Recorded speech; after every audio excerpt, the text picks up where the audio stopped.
Argentine superstar Lionel মেসিকে যখন Neymar সম্পর্কে জিজ্ঞেস করা হয়, তিনি বলেন, কোনো সন্দেহ ছাড়াই নেইমার জুনিয়র বিশ্বসেরা এবং আমি তাকে মন থেকে খুব পছন্দ করি।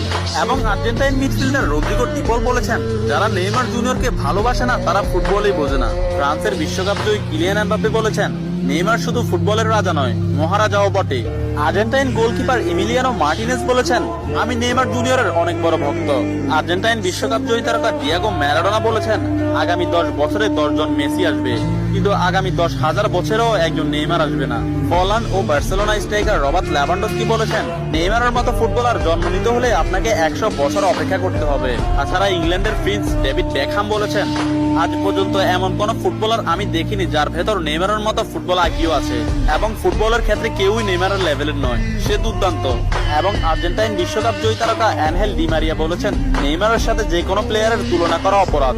ফ্রান্সের বিশ্বকাপ জয়ী তারকা কারিম বেনজেমা বলেছেন, যারা নেইমারকে নিয়ে সমালোচনা করেন তারা ফুটবল বোঝেন না। ম্যানচেস্টার সিটির কোচ পেপ গার্দিওলা বলেছেন, আমার ক্যারিয়ারে নেইমার মানেই সবকিছু।